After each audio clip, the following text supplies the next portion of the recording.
Graça e paz de Jesus, amém? Estamos de volta aí para encerrar o nosso panorama bíblico do Novo Testamento. Vamos encerrar olhando um pouquinho o livro de Apocalipse, tá? E antes de mais nada, eu queria convidar você a fechar os teus olhos para a gente fazer uma oração, amém? Vamos lá? Fecha teus olhos aí. Senhor meu Deus e Pai, eu quero clamar que nesse momento o Senhor nos ajude. Nos ajude, Deus, a entender esse livro, Pai, um pouco melhor. Nos ajude, Senhor, a compreender o que o Senhor quer falar conosco. Que a Tua mão, Senhor, esteja sobre nós, nos guiando, nos direcionando, ó Pai. É a nossa oração, Deus, em nome de Jesus. Amém e amém. Glória a Deus. Irmãos, deixa eu fazer aqui um adendozinho. Talvez o som do vídeo não esteja muito bom. Coloquei o microfone aqui de lapela e ele não funcionou. Não sei o que aconteceu. Tentei aqui, tentei ali e não deu certo. Então eu estou gravando só com o microfone da câmera. Talvez não fique muito bom o áudio, mas você me perdoe. É o que eu tenho para hoje. Possivelmente vamos resolver isso aí para a semana que vem, para os próximos estudos. Nós vamos tentar aí dar um jeito de solucionar o problema, tá bom? Mas vamos lá. Irmãos, nós nos propomos a 6 encontros, já esse é o 6º, a fazer um panorama bíblico do Novo Testamento. Lembrando que o panorama é aquela olhada geral, aquela olhada por cima, tá? Para ver assim, não nos mínimos detalhes, mas ver o todo, ter uma noção do todo. Nós começamos olhando o período interbíblico e o pano de fundo que veio ajudar na constituição do Novo Testamento. Tá? Olhamos os evangelhos no 2º encontro. No nosso 3º encontro nós falamos um pouco sobre Atos dos Apóstolos, que é aquela dobradiça, né? Que ela liga os evangelhos, as cartas e o restante do caminhar da igreja com o Espírito Santo. Falamos no 4º encontro, sobre as cartas de Paulo. E no 5º nós falamos sobre as cartas gerais. Hoje, para encerrar, nós vamos então nos debruçar um pouquinho sobre o livro de Apocalipse. E sem nenhuma dúvida, sem medo de errar, eu afirmo para vocês que esse livro de Apocalipse, ele suscita muitas curiosidades e às vezes até discussão no meio dos crentes, tá? Realmente, ele é um livro assim especial dentro da Bíblia. Não é à toa que ele vem para fechar o cânon bíblico, né?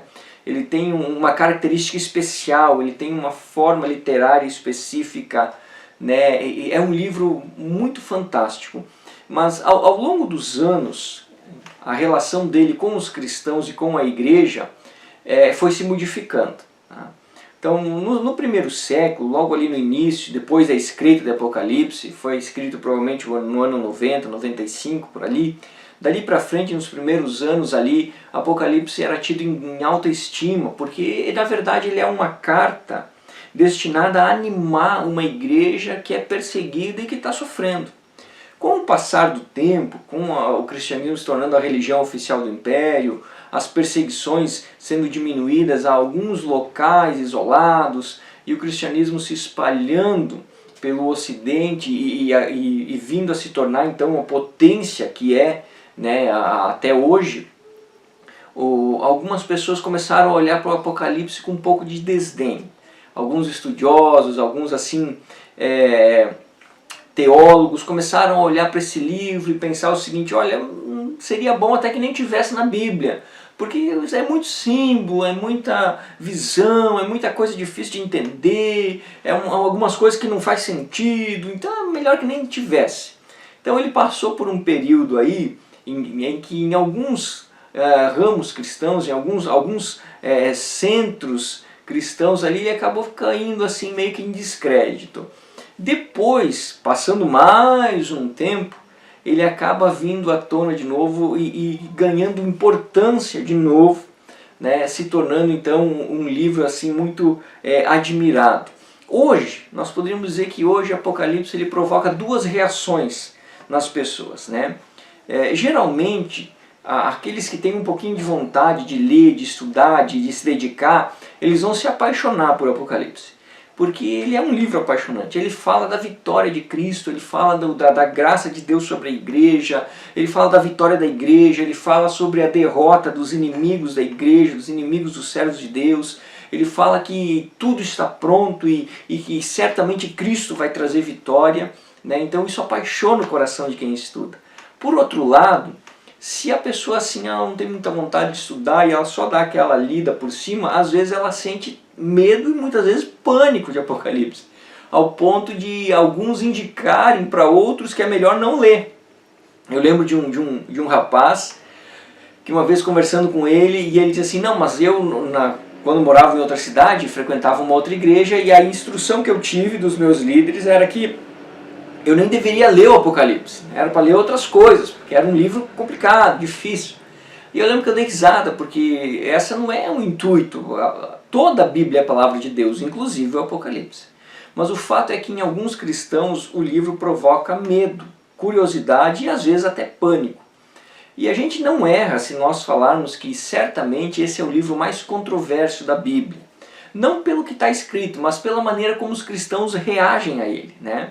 Os cristãos forma-se vários grupos ali em Apocalipse, né? Tem alguns que são dedicados ao estudo e vão fundo, querem estudar, querem aprender, procuram, vão e vão e vão.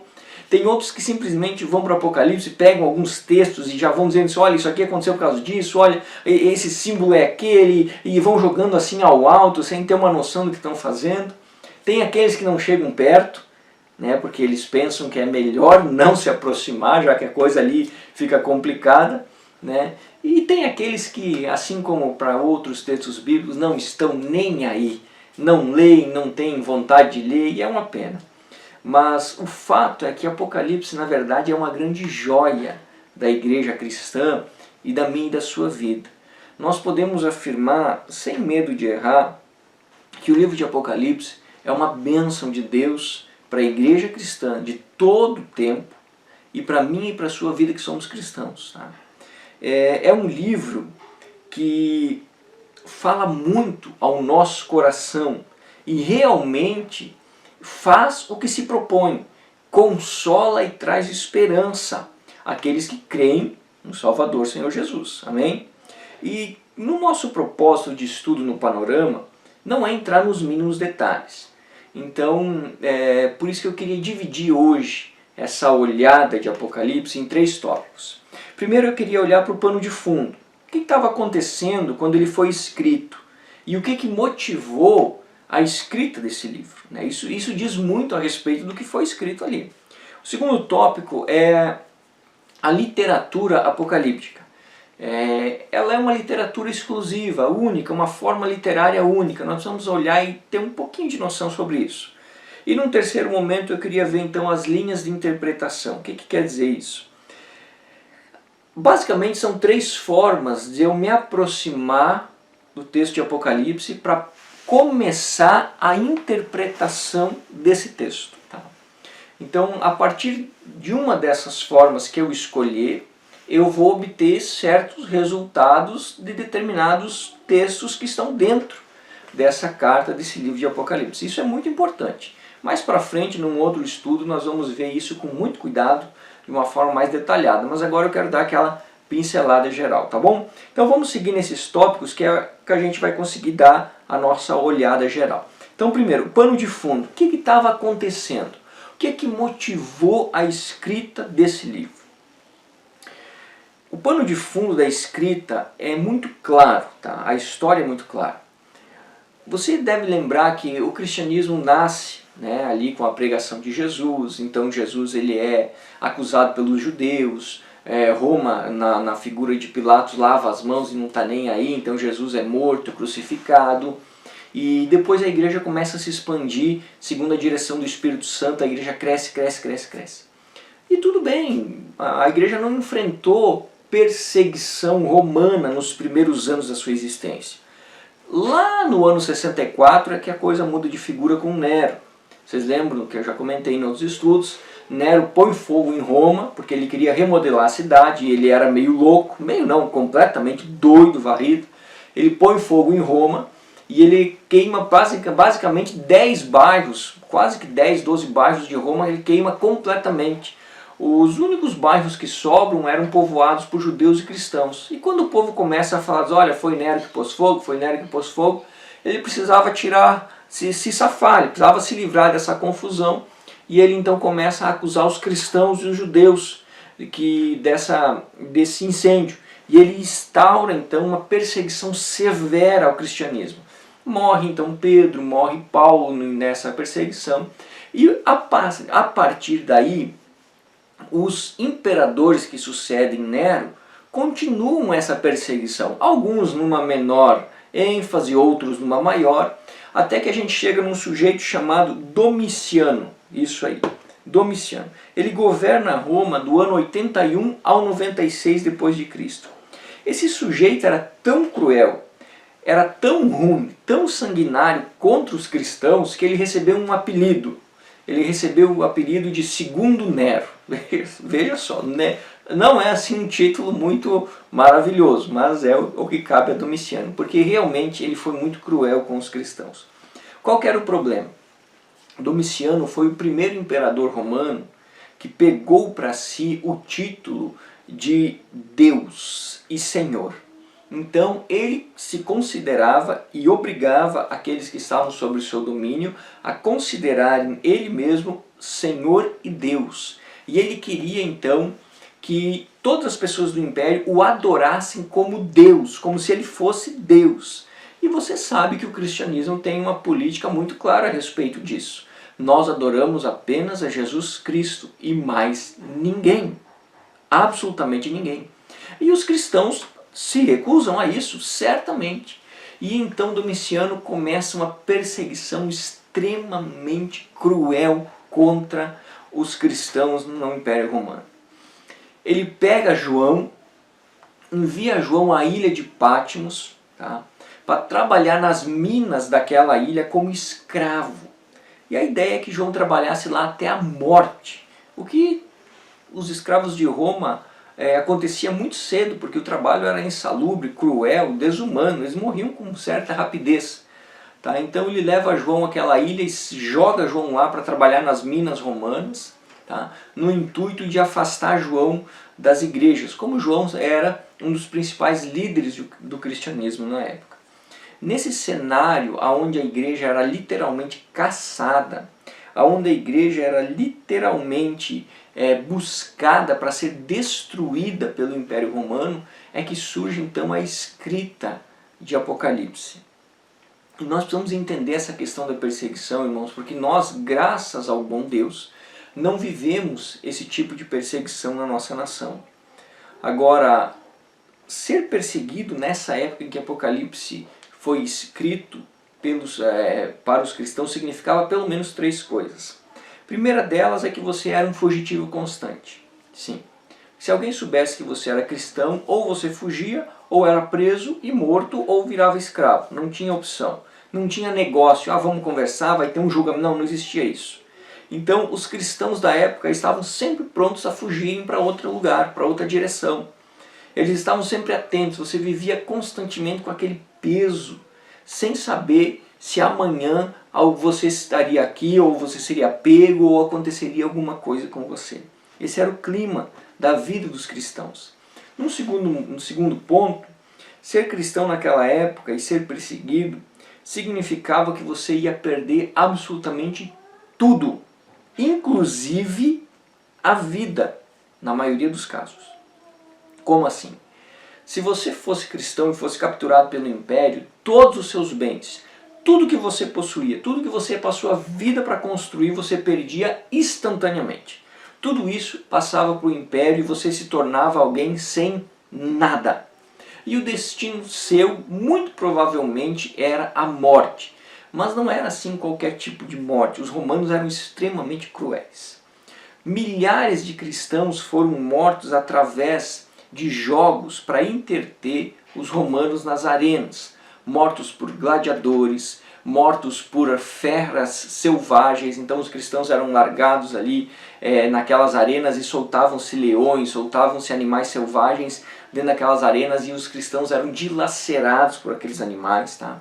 Muitos eram crucificados, outros acabavam se tornando tochas humanas.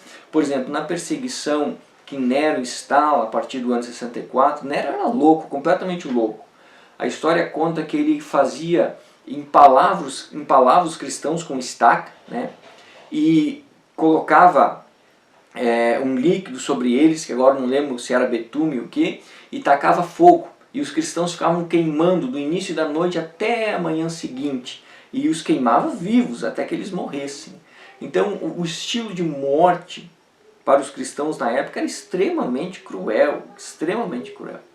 E milhares e milhares e milhares de cristãos foram executados sobre o poder do Império Romano, sobre os imperadores de Roma. Na época da escrita do Apocalipse não era diferente, Domiciano era um carrasco, era alguém sem coração, um sanguinário completo. Tá? E em terceiro ponto, ser cristão na época do Apocalipse significava que se você não fosse morto, se você fosse capturado mas não fosse morto, você se tornaria escravo pelo restante da sua vida. Ou você ia trabalhar nas minas do Império Romano, espalhados pelo Império, ou muito provavelmente você ia ser colocado nas galés de Roma para remar. As galés eram os barcos romanos, e no porão dos barcos então ficavam os prisioneiros sentados um do lado do outro, com algemas no pé, e essas algemas passavam com correntes e eram presas no barco. Se você assistiu o filme Ben-Hur, você lembra dessas galés. Lá tá bem descrito isso. Então os cristãos ficavam ali e passavam a vida, o resto da vida remando naquelas galés. E olha que coisa cruel, se algum acidente acontecesse ou se durante uma batalha alguma daquelas galés começasse a entrar água e afundasse, os escravos morriam afogados, porque eles estavam com os pés presos nas galés. E se ela afundasse, levava eles para baixo da água junto e eles morriam afogados. Esse era o destino dos cristãos. Esse é o pano de fundo da perseguição no qual foi escrito o livro de Apocalipse. Então perceba que o livro é escrito por uma igreja que está padecendo e passando por um período terrível da sua história. Tá? Era um período sombrio, de grande dificuldade. E então o livro é escrito com o propósito de animar essa igreja, de fortalecer essa igreja. E eu queria citar aqui as palavras do pastor Hernandes Dias Lopes, que ele fala sobre as consolações que estão dentro desse livro de Apocalipse, que chegam à igreja nesse momento de perseguição. Ele cita algumas, ele diz assim, ó, primeiro, que Deus vê suas lágrimas, capítulo 7, verso 17, capítulo 21, verso 4. É dito à igreja que Deus vê suas lágrimas. É dito à igreja que as suas orações produzem verdadeiras revoluções no mundo. Capítulo 8, versos 3 e 4. É dito à igreja que a sua morte é preciosa aos olhos de Deus. Capítulo 14, verso 13. É dito à igreja que sua vitória é assegurada. Capítulo 15, verso 2. É dito à igreja que seu sangue será vingado. Capítulo 6, verso 9 e capítulo 8, verso 3. É dito à igreja que seu Cristo governa o mundo em seu favor. Capítulo 5, versos 7 e 8. E é dito à igreja que seu Cristo voltará em breve. Capítulo 22, verso 17. Então essas citações aqui comprovam que esse livro foi escrito para consolar uma igreja que vivia debaixo do fio da espada de Roma e que estava constantemente sendo perseguida, caçada, com o intuito de ser aniquilada. E essa é a beleza do livro de Apocalipse. Porque enquanto tudo está desmoronando, enquanto tudo está acabando, o livro de Apocalipse me dá a garantia absoluta de que Cristo será vencedor. Essa é a parte linda da história. Porque enquanto a gente vê tudo caindo, tudo parece que vai... Meu Deus, a gente não sabe... Está terrível todas as situações. Mas o livro garante uma certeza. Jesus é e será vencedor. E isso é algo em que nós podemos perceber claramente. Porque eu quero dar para você aqui 5 tópicos desse livro de Apocalipse nesse sentido. Primeiro, ele dá a certeza de que Jesus Cristo tem total controle da igreja. Nós encontramos isso. Segundo, ele diz que Jesus tem total controle da história. Ele nos garante que Jesus controla e está ajustando todas essas coisas. Terceiro, ele fala que a perseguição do mundo e do diabo jamais vão destruir a igreja. Eles podem perseguir, eles podem fazer o que eles quiserem, mas a igreja não será destruída. Apocalipse garante isso. Quarto, os inimigos que perseguem a igreja serão destruídos, serão vencidos. Está lá escrito né? O diabo, o anticristo, a besta, o mundo, todos eles serão completamente vencidos pelo Senhor Jesus, pelo Cordeiro. E 5, o livro diz que os inimigos de Cristo vão ter que enfrentar o juízo de Deus, ao mesmo tempo em que a igreja vai desfrutar da bem-aventurança de Deus. Então essa é a parte linda desse livro, porque mesmo estando numa situação precária de grande dificuldade, nós encontramos em Apocalipse a certeza da vitória no fim. Nós sabemos que no fim triunfaremos com Cristo, porque Cristo é vencedor. Amém? E por isso que esse livro para a igreja naquela época, que estava sofrendo, estava sendo castigada, ele é como um bálsamo. Ele vem para saciar um desejo de justiça. Ele vem para tranquilizar um coração aflito que não sabe o que vai acontecer. E por isso que ele foi tão valorizado nos primeiros anos.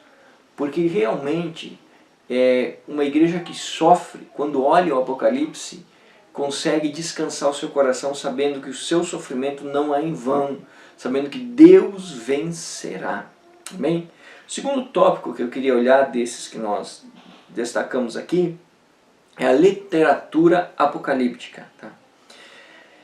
Essa literatura não é muito conhecida de nós, ocidentais, por exemplo, né, brasileiros, mas ela sempre foi muito conhecida dos judeus, principalmente no Novo Testamento. Por quê? Ela surge com grande ênfase, com grande empenho no período interbíblico. O que é essa literatura apocalíptica?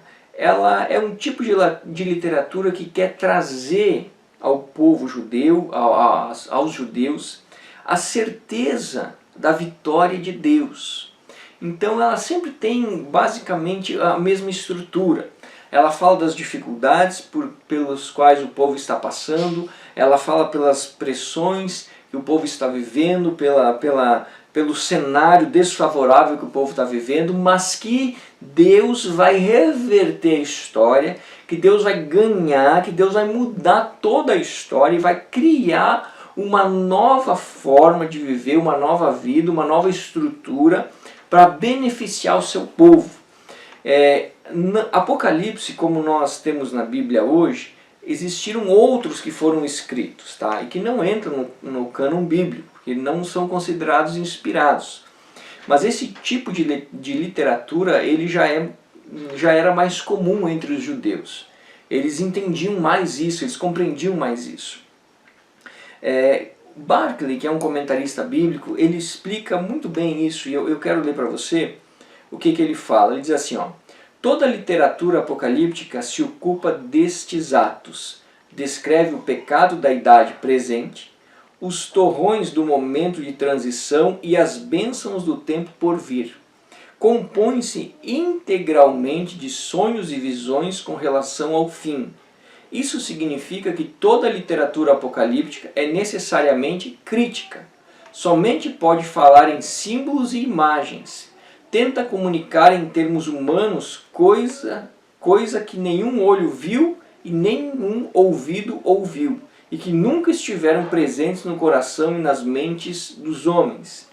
A literatura apocalíptica é um esforço por descrever o indescritível, dizer o inexprimível, pintar o que não pode reproduzir-se, porque não há modelo na experiência de ninguém. O que Barclay está falando em resumo? Ele está dizendo que a literatura apocalíptica é tentar revelar alguma coisa que nunca foi vista, alguma coisa que nunca foi entendida, alguma coisa que nunca foi mostrada. Essa literatura ela é recheada de símbolos. Se você lê o Apocalipse, você sabe, tem candelabro, tem candeeiro, tem símbolos de todas as formas que você puder imaginar, tem visões, tá? Das mais misteriosas e grandiosas possíveis, coisas extraordinárias. Tá? O difícil é que tudo isso é escrito de uma forma a facilitar o entendimento de quem está inserido no grupo a que foi destinado a escrita e dificultar o entendimento de quem está fora. Vou explicar por miúdos. É como se fosse um código. Então, o que nós podemos esperar dessa literatura? Bem, vamos imaginar o seguinte: eu preciso escrever uma carta para você que está me assistindo, mas eu não quero que ninguém saiba o que eu estou escrevendo. Ninguém pode saber, exceto você que vai receber a carta. Então, como eu conheço você e você me conhece, nós temos uma noção e uma linguagem que nós entendemos, que necessariamente pessoas de fora não entendem. Então eu vou escrever essa carta na linguagem que você entende, que eu entendo, mas que os outros não entendem. Por isso que a literatura apocalíptica ela usa de vários símbolos, de várias visões, de várias formas para descrever. Ela não é algo direto, tá? Ela não é algo que ela diz assim, foi desse jeito. Não, ela vai fazer um simbolismo em cima daquilo, ela vai criar uma visão, alguma coisa em cima daquilo para que quem está de fora não entenda. Mas quem recebeu a carta, que conhece quem escreveu, que conhece os termos, que conhece essa literatura, vai entender. Por isso que você encontra em Apocalipse uma quantidade gigantesca de símbolos, de visões. Porque essa é a maneira, essa é a forma que essa literatura trabalha, tá? E ela requer atenção quando é interpretada.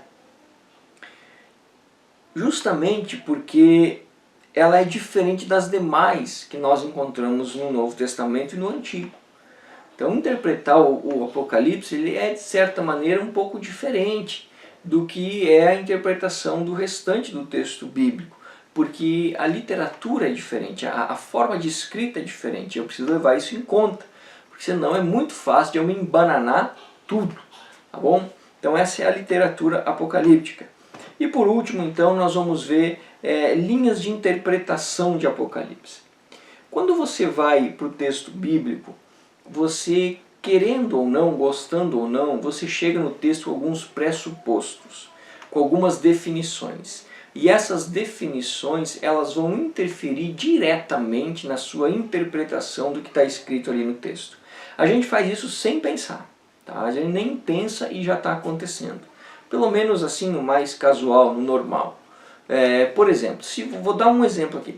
Se o seu pressuposto é de que a Bíblia ela contém a palavra de Deus, você vai olhar para o texto e às vezes você vai olhar o texto e vai assim, não, mas isso aqui não é Deus falando, isso aqui não tem validade. Por quê? Porque o seu pressuposto é achar que, como a Bíblia contém a palavra de Deus, pode ser que tenha partes que ela não seja a palavra de Deus.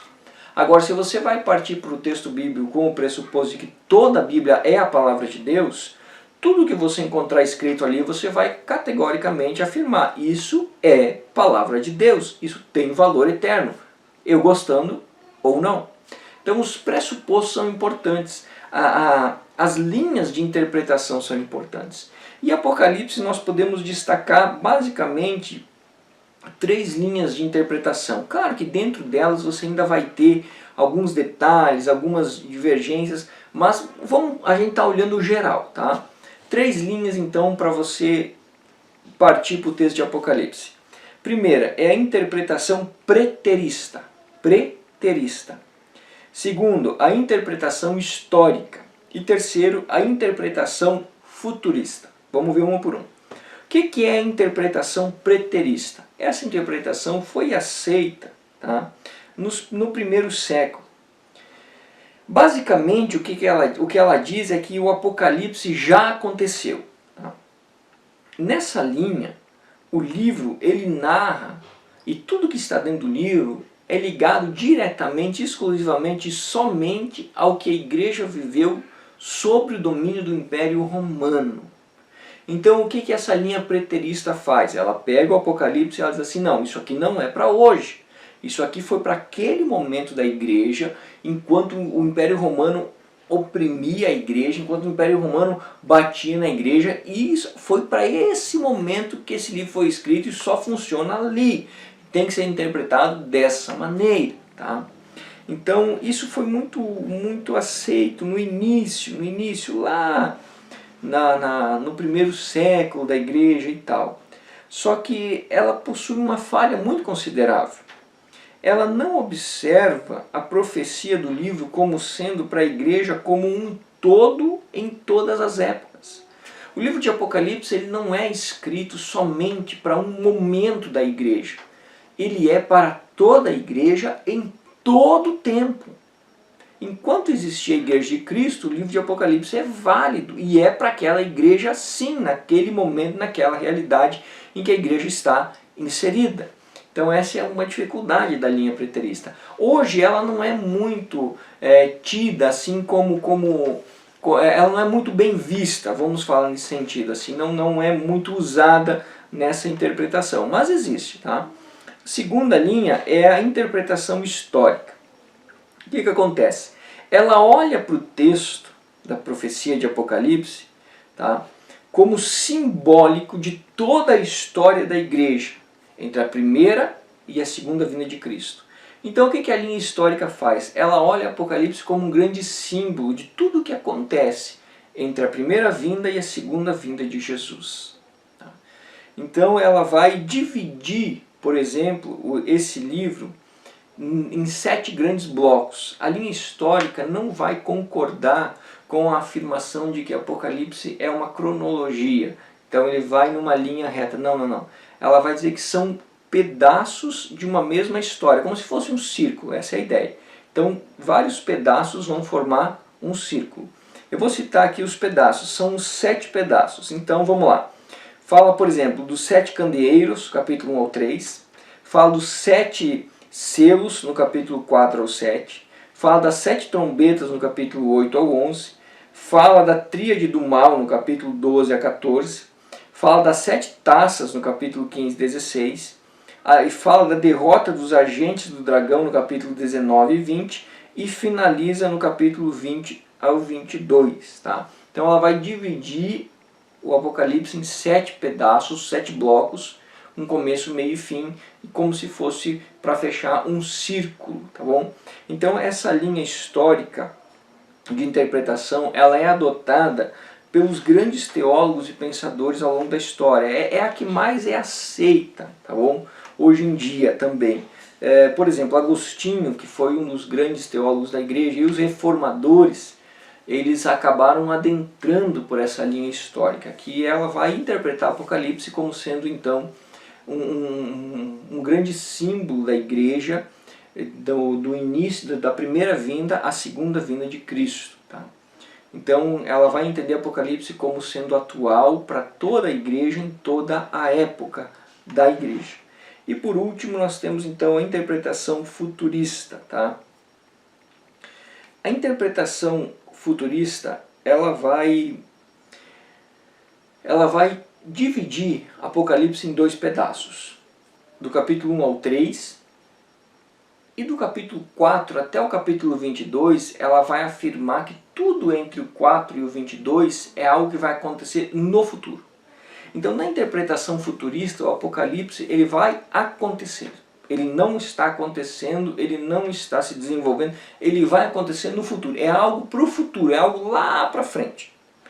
É algo que não faz parte do nosso dia hoje, da nossa vida agora. É algo que ainda vai se desdobrar. Então ele joga isso para frente. O problema dessa interpretação futurista qual que é? O fato de que você perde a riqueza do consolo, da graça do livro de Apocalipse, sempre empurrando para frente, porque parece que nunca chega, parece que nunca está acontecendo, parece que nunca é real agora. Então também é uma maneira de interpretar um pouco complicada. Cada uma dessas linhas de interpretação tem seus pontos consideráveis e tem aqueles que são mais delicados. Mas o fato é que basicamente é nessas 3 aqui que vai girar a forma de se aproximar do texto para entender, tá bom? Então o grande desafio para nós, irmãos, no tocante ao livro de Apocalipse, e eu quero terminar com isso, é o fato de nós sermos dedicados, empenhados em estudar para entender. Porque Apocalipse, nós poderíamos comparar Apocalipse como buscar o ouro. Interpretar Apocalipse seria como mineração. Você não acha ouro na superfície. Você não vai para algum lugar e de repente caminhando e diz assim, meu Deus, olha aqui, eu achei um pedaço de ouro, vou levar para casa. Não, não, não. Você vai em algum lugar, você sabe que ali tem ouro, mas você não consegue ver. Então você precisa cavar a terra, você precisa lavar aquela terra, você precisa fazer muito trabalho, muita lavagem de terra. Você precisa filtrar aquela lavagem daquela terra para que o ouro caia em algum reservatório e a sujeira vá embora. Depois você precisa pegar aquele ouro daquele reservatório, você precisa limpar aquele ouro, você precisa refinar aquele ouro para depois vender e ter lucro. A interpretação de Apocalipse é assim. Você não vai conseguir receber nada na superfície. Você vai precisar de muito suor, de muita dedicação para entender. Porque é um tesouro muito grande, então você não vai achar debaixo de qualquer folha de árvore. Tá? Então o grande desafio para mim e para você como igreja do Senhor é nos debruçarmos sem preguiça sobre esse livro para tentar entendê-lo, porque realmente ele é de valor inestimável para a igreja, para a minha e para a sua vida, tá bom? Irmãos, nós não temos como entrar em detalhes nesse livro de Apocalipse, não é a nossa proposta, basicamente é um geralzão. Nós olhamos então hoje alguns detalhes, pano de fundo, um pouco da literatura, um pouco da ideia de interpretação, tá? Para a gente ter uma noção desse livro. Eu espero que você tenha ficado instigado a estudá-lo um pouco mais. Na verdade, todo esse panorama bíblico aqui, o intuito é que nós possamos desenvolver um gosto, tá? E estarmos assim vocacionados ou desejosos de aprender mais da Bíblia.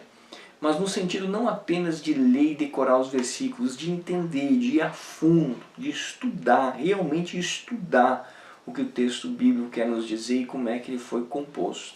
Eu espero que isso tenha sido lançado no seu coração, que fique uma sementinha e que possa brotar. Tá? Nós vamos seguir com os estudos, com o tempo, vamos ter outras séries e eu oro em Deus, em Cristo, que tenha sido proveitoso para você esses momentos aí com a gente, tá bom?